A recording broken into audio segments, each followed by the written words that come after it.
Before we get started, just kind of want to make a comment before we get started. We're going to do a presentation that will be done by the captain, but one of our major concerns is the amount and the uptick of violence we're seeing towards law enforcement. All of us are aware of the death of the Santa Fe Police Department officer that occurred just within the last couple months. And then we had another shooting up in the East Mountains in our service area with the state police officer who got shot and wounded. And then just the same week that this incident that we're going to talk about today, which occurred on April 1st, during that week, 2 different deputies got shot at, which is very concerning for us. And it's very concerning for the public. And so what we did is we held a county-wide briefing to let the deputies know we're going to do everything in our power to enhance and focus on the training, the equipment, and the collaboration that it takes to keep them safe and the public safe. Because if we can't keep them safe, then we can't keep the public safe. And so we're going to stay focused on that for the remainder of the year. And we've already come up with a strategy, and we'll continue to work with our command staff to figure out how we're going to be able to allocate the resources they need in order to keep their safety at the highest level. And we're seeing this not only happen here, but because of the level of, or I should say the lack of consequences for violent offenders and holding them accountable, we're starting to see this starting to bleed over into law enforcement, which is very concerning for us. So that being said, this presentation is going to be a little, this press conference is a little bit different. The captain will cover this in his presentation. There'll be body-worn video evidence turned over to you. There's also a video we'll supply you with, and Jamie and Angelina have those for you after the press conference. So that being said, Captain. Thanks, sir. Good morning, everyone. Thank you very much for being with us. For those of you who have attended some of our previous press conferences this year, you'll find this one is going to be in much the same format. So what I'd like to start by doing is giving you a general overview of the incident that took place that gave rise to the shooting, just as a background. So as the sheriff mentioned, on April 1st in the morning at approximately 7 a.m., just slightly after, deputies were dispatched to a suspicious person near the 200 block of Saavedra Road Southwest. That's in our South Area Command.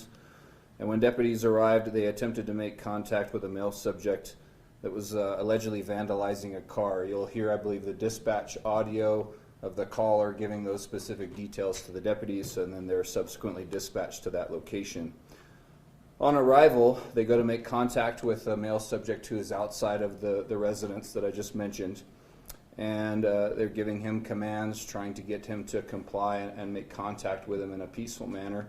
He chooses to get into his vehicle, repositions his vehicle a few different ways, realizes that he's not able to get out, proceeds to ram his way out of the small parking area there at this housing complex, rams those deputies' units, and then proceeds to flee the area. Pursuit was authorized based on those actions. The suspect then fled southbound, ultimately arriving at the final destination there near Arenal and Lopez Rd Southwest. Again, that's still within our South Area Command, not far from the original location. At that point in time, this individual begins to shoot at the deputies. The deputies do return fire. The natural progression of those types of incidents slows down at that point most often. Our SWAT team was activated. The suspect remained barricaded inside of his vehicle, refused to answer commands, refused to answer PA announcements, proceeded to fire some additional rounds out of his vehicle toward a residence in the area, or in the direction of the residence, I should say.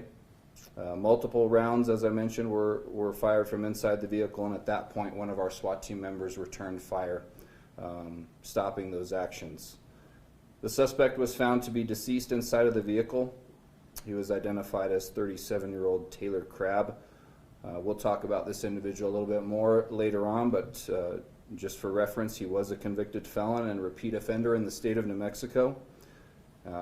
Investigators were able to confirm that this individual was wearing body armor and was armed with multiple firearms that were recovered from inside of the vehicle.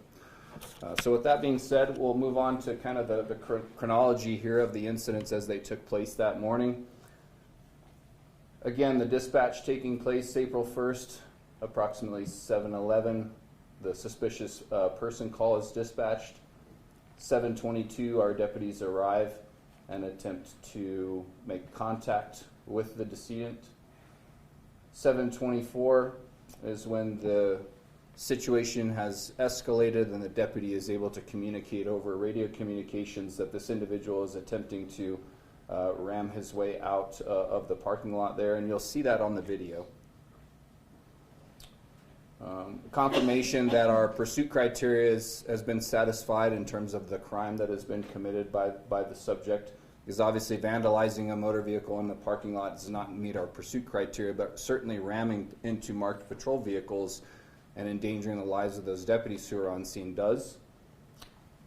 7:27, the decedent begins to shoot at deputies and shots are returned by those deputies on scene. Announcements are made 8:16, loud and clear announcements are made to the decedent while he's inside the vehicle, and as I mentioned, he fails to comply with any of those commands. We were able to see that the individual was still alive and inside of the vehicle. He's rolling the window up and down, smoking a cigarette. We had some surveillance tools that we were able to use to try to ascertain what exactly it is that he's doing inside of the vehicle at the time while we're attempting to make contact with him. And then at 9:06 is when he begins actively shooting again, followed immediately by the fire from our SWAT operator there on scene. We considered the scene secured at 9:52 once some other logistical things have to happen there on scene, and then that scene gets turned over, as is customary on all shootings, as you know, to the Metro Shoot team, criminalistics, etc. So let's move on. So you're going to see some video here, and I'll just let you know what those videos will be. You'll have the dispatch audio, as you've seen in some of our previous press conferences, and then you'll have the video of the first contact when the deputy goes to that initial call for service to try to attempt contact with him, as well as the pursuit, the shooting footage, and then there is some additional SWAT footage there. But please understand that because of the nature of where this was, his proximity to surrounding residences, and some of the logistical things that we had to consider on the SWAT side, some of the video footage we're not releasing of the tactics that were used to immobilize the suspect's vehicle. We're just not going to do that. It's not something that we would like to be out there in the public domain. So please just understand that some of the video is not going to be shown today, but I assure you there's plenty for you to see here. So go ahead.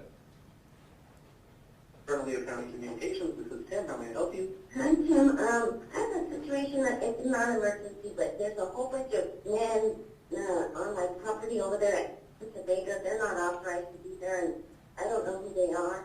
You're present right now? No, I'm not there. How do you know that they are there?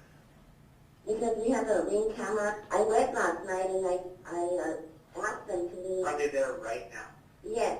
They are present right now. About Yes. how many men is there? I can go find out, but last night there was about like 5 men. Did you call last night? No, I didn't call last night. I just told them they have to leave. That was my property. Did they But leave? they're back. They left and they They came did back? leave. Yes. Did they say what they were doing there? Did they just take Well, they had one. They had a car like all stripped. They were stripping a vehicle on their property? Yes, that's what it looked like to me. Because they had the seats all out, everything. Next time you need to call right away. Okay. Do you know what kind of vehicle it was? The one that was stripping, it looked like an SUV. It was dark. It might be navy blue or black. Is that the same vehicle they're in right now?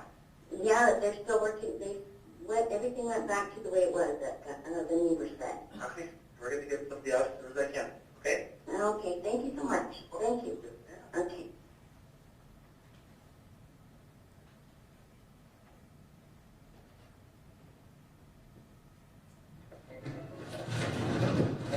What's up, dude? Hey, wait up for a second.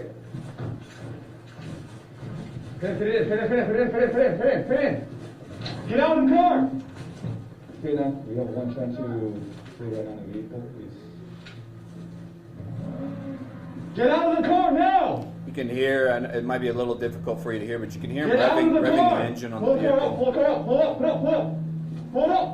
pull up the car! Pull it I got him. Get out of the car! Get out of the car now!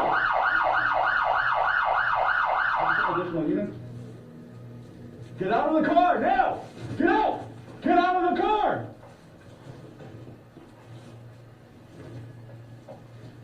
We gotta go back up here. Can you pause it right there for 1 second?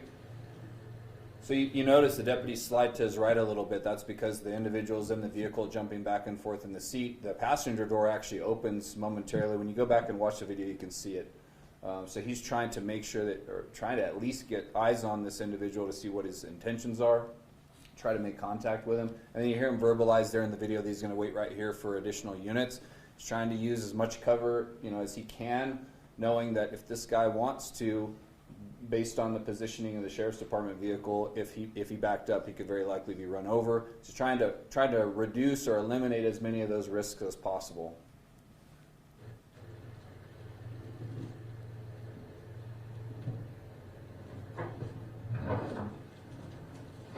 That's an impact with the deputy unit there. You can hear the crumpling of the metal. What's going on, fellas? Trying to ram our vehicle.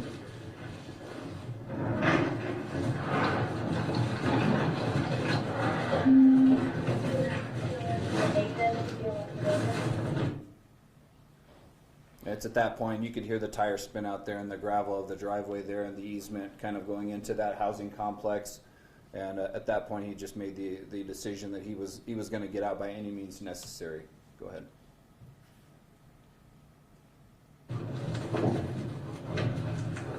So we've increased the speed just for time's sake, because we're not going to stand here and watch 5 minutes of video of his steering wheel. But we kept the sound the same pace so he doesn't sound odd and you can actually hear what he's saying. Union Nora Mary, 43704. You're currently traveling southbound on Isleta, approximately speed 6 miles per hour. Aggravated battery, they ran both our vehicles. 157 myself. You pause it right there.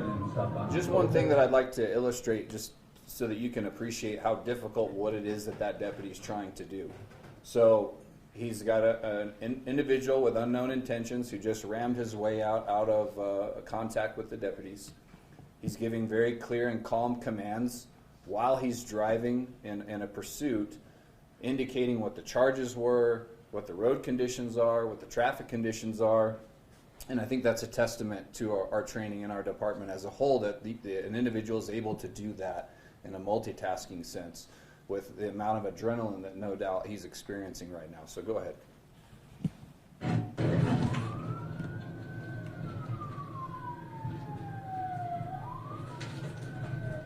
Driver's going to be an estimated wearing a black leather coat.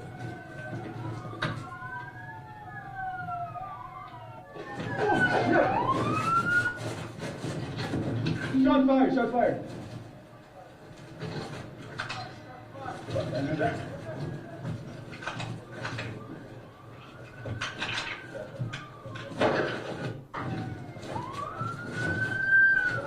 Who's the driver?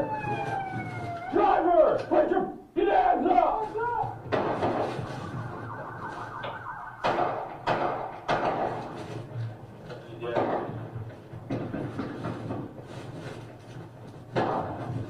Get the shield! Get the shield! All right, driver is engaging us with gunfire. We need units code 3. Driver, put your hands up! Put your hands up! Throw your gun outside the door now! Is it just the one inside? Yeah, just the one inside. Shot fired. We have one occupant inside the vehicle, unknown of hit. We're still taking fire. Driver, put your hands up! Driver's right! Pause right there before you start the next video. So you saw, an active gunfire exchange in both directions. You probably noted that when the primary deputy gets out, his malfunction occurs with his firearm.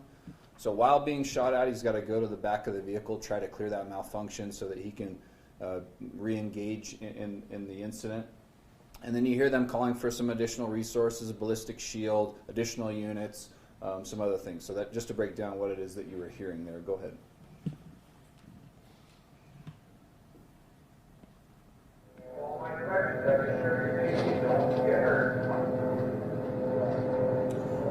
So, I'm sorry, I should preface what this is. So this is an overlay of the body-worn device that's being worn by the SWAT operator that shot the suspect once it became a SWAT activation. And then this is also some drone footage that we utilized to try to get some sense of what he's doing inside the vehicle. You can see the mirrored tent, and depending on what time of day it is, even just normal tent, the reflection on the glass of an automobile can make it difficult to see inside through the windshield, the back window, and the side windows as well. So go ahead.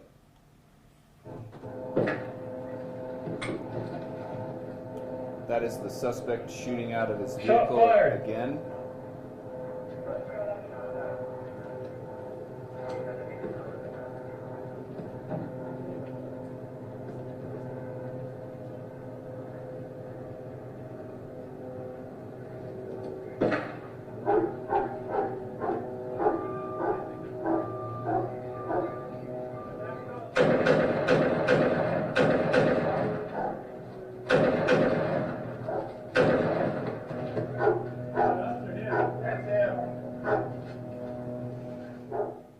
So in that exchange, the suspect fires 3 additional rounds, and you can see it when you watch it a second time. It's more clear. That third round that he fires is answered by the SWAT operator. He's from the drone footage, in a sense, behind where the drone is, there is a residence there, and so our duty is to protect the life of all the citizens that we serve, not just our own. And so if an individual is going to knowingly place the public in that amount of jeopardy, we have an obligation and a duty to make sure that that can't occur. So we can move on from the video. As I mentioned, the decedent, Taylor John Crabb, born October 8th, 1984. Unfortunately, and this is often the case, a pretty extensive criminal history. In 2012, I'll read the small print there for you down on the lower left-hand side. He was sentenced to the Department of Corrections on a 14-year sentence for those top 2 offenses. So the 5 counts of battery on a peace officer and a count of disarming a peace officer. So you may be doing the math in your head and thinking, well, we're still within that. Why is he out in the public? And that's a great question that unfortunately our office can't answer. That would be a question that you'd probably need to refer to the Department of Corrections or those individuals who are sentencing him and then subsequently allowing these individuals out. Some other offenses equally of importance: child abuse, trafficking in controlled substance, numerous probation violations, resisting charge, that would be a misdemeanor, DWI, and then some traffic offenses. Go ahead. Some of the items that were recovered on scene. Those are just some of the criminalistics photos. There were 5 9mm casings that were collected there in and around the decedent. We had a variety of firearms. There were 2 9mm handguns, several magazines. There was a sawed-off shotgun that was also located. That is the bottom photo in the middle there. It's kind of hard to make out. It's partially wooden, just a very small sawed-off shotgun. Numerous rounds of ammunition, some narcotics, paraphernalia, etc., things that we commonly find in vehicles in situations like this, unfortunately.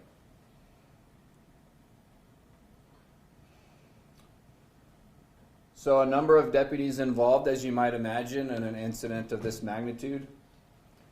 You have the patrol element, deputies who responded to the initial call. We also have a class of recently graduated deputies who just completed our academy. So we also had individuals who their first few days on the job is being met with something like this. Can you imagine that? Going to work and then someone's trying to kill you. So Deputy Alfred Duchazet, He'd been with our agency for approximately 3 years. Deputy Gustavo Araujo, 1 year of service. Deputy Cutter Pride, 4 years of service. And our SWAT operator, Deputy Barker, who's been with our agency for 23 years, a large number of them serving on our SWAT team, and this is his second shooting. With that, that's all the pertinent information that I have to share with you this morning. I am happy to take a couple questions if there are any, and if there aren't any, that's fine as well. So if you have one, feel free to raise your hand. I saw you first, sir. Yes. So the original where he was, where they were stripping that car, there's no connection to the woman that was at that house. Is there any evidence why they were at that specific area? You're saying so the individuals there maybe not have a connection with the woman who called 911? Yeah, I'm wondering if Yeah. there's a connection there. So my understanding is she's a caretaker, responsible party for that property. It looked like it was a multi-family apartment-style dwelling of some kind. And so I don't know exactly what her role is as a caretaker there. Obviously, she has some standing to call. She felt like criminal activity was afoot. So probably no connection. But what you often find, and we don't want to make assumptions about what people are doing necessarily, but these types of incidents where they're preceded with, a chop shop or something like that, it could have been that. It's certainly that's the information that we received. Unfortunately, we weren't given an opportunity by this individual to investigate that. Do you guys know the suspect was injured during the first exchange? It appears that he probably was, yes, sir, but I don't know for certain. And then I was also going to ask, you mentioned that he was found wearing body armor. Yes, sir. Do you know maybe when he put that on, or was he wearing it the whole time? Or I don't. Can you go back to the photo of the criminalistics, or the slide with the criminalistics photos? All right, so in these photos, my understanding is, so the top row of photos, the third photo from the left there, that's a ballistic rifle plate. He had that on the back. Odd, I've not seen this before, but the bottom left photo, that's a weight plate. You can see the words Rogue on it. Rogue does not make body armor, they make fitness equipment. But he was wearing that on the front. So there's a type of fitness equipment where it's like a weighted vest that you're wearing. That slides into that. I've not seen it used that way before, but this individual apparently only had one rifle plate, so he's using whatever he had at the time. But to answer your question, no, I don't know when he donned that. He was moving around inside the vehicle for quite some time at the final termination point. It was quite a long time he was in there, so it could have been at any point. Yeah. Is that Yes, a sir. bullet impact on the bottom right of the plate? And do you know if that came from officers? I don't know, sir. I don't know. When you take a look at the report, it'd probably be documented in that once it's completed. I'm not even sure if criminalistics is sure of that just yet. Okay. Yes, sir.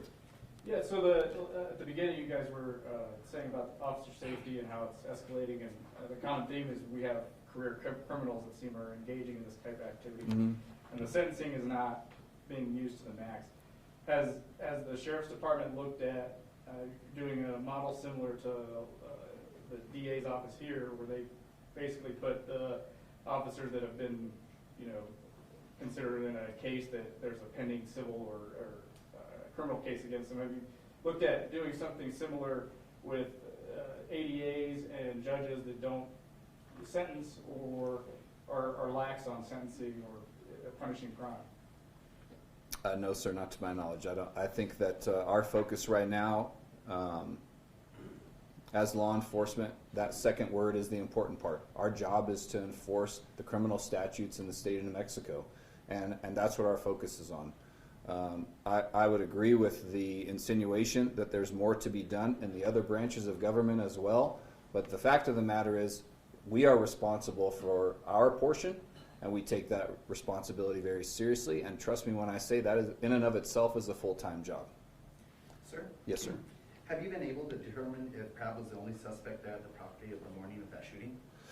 I do not know that, sir. I know that the 911 call mentions multiple individuals being there. My experience tells me that and I'm not saying that it was an actual chop shop, but in a situation that's similar to that, there's often multiple individuals there. So As to whether or not he was there by himself that morning, I don't know that we'll ever know the answer to that. Was there any other links to other suspects? Not to my knowledge. Not to my knowledge. Yes, sir. Do you know where he got the guns?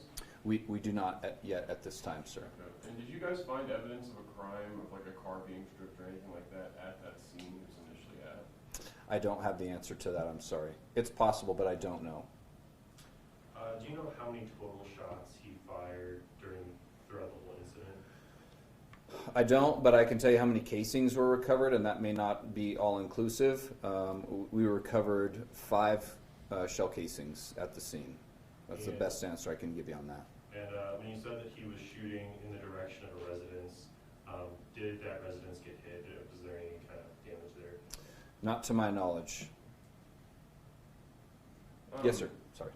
Sheriff, earlier you talked about planning and to try and protect your deputies. And I was curious, like, if you could maybe elaborate a little more on what that means, because I feel like that could mean so many different things. What kind of planning or what, yeah. And it does. So when we look at these incidents, we've been through this before. So what we start looking at is, are we gonna reallocate people from their positions to put them in the field so we can maintain the safety of the people in the field? It could mean additional training, tactical training for them. It could mean equipment. And we've had those discussions. So those are in the works, and that's going to be our focus. And that's probably about as much as we can elaborate on without giving anything up. But I will tell you, and what's very frustrating for all of us is that whether we're seeing it here or throughout the state, is that you can't absolve or make excuses or acquit the behaviors of these people that are violent. And that's our biggest concern. And I want to emphasize that today, is that that's probably the number one thing we're focused on right now, because we're concerned about the safety of our people. And so for us, we believe there was a great opportunity during this session to look at legislation. And the fact that nothing's getting done is very frustrating for the law enforcement community, and that we have to resolve these things out in the public. It's very dangerous for the public. It's very dangerous for our deputies. So we would like to see in the future is the people that are representing us take a stronger stance on the legislation to make sure that there's consequences, so that these people aren't in the streets shooting recklessly at people. That's our number one concern. One thing that the sheriff mentioned in his countywide briefing that he talked about earlier was support, and he told the troops about support and how important that is. It's an intangible thing, and it's difficult for me to say. It's different than talking about a law getting passed. But it's no secret amongst the rank and file that if they don't feel supported, you don't get the same work output. And that support comes from the public and from administration or the command staff. I mean, I can't tell you how much of a difference it makes to a line level individual just to have a member of the public just tell them thanks. You know, so I think that the support aspect is something that's desperately needed in our profession as well. Any other questions? Last one. Yes, sir. Not for you specifically, but just in general. I was just going to ask, have you heard concerns from deputies following these incidents, just about going into these kind of situations? Go ahead, sir. What I will tell you at the countywide briefing is, and even the debriefing of our criminal investigations unit, is what some of the statements of the deputies were. Those are concerning to us. The fact that they couldn't believe that this person stopped in the middle of the street, which isn't normal, and just starts shooting at them. So we're seeing a change in behavior of the criminal, which is emboldening these people if there's no consequences. And going back to what I just said, is that that's our number one concern. So those type of statements are concerning for us, because, again, when they're just coming out of anywhere and shooting at our deputies, then who's next, right? Or the line between keeping you safe. So that's our number one concern. I know there was an incident in Milwaukee just almost less than 2 weeks ago where they went into a police station and actively shot. And that's what we're trying to prevent or deter. And that's why we're concerned about the legislation. We're concerned about the attitudes of criminals towards law enforcement. And that's why we're going to be out in front of this. And that's why we mentioned all the things we mentioned earlier about focusing on training, equipment, and collaboration. That's going to be on our focus for the remainder of the year. Okay? Thank you. Folks, thank you very much. Don't forget, before you leave, get with our public information section. so that we can give you those thumb drives that'll have all the pertinent information that you're going to want, okay? All right, thank you very much for coming. I appreciate it. Have a good rest of your day.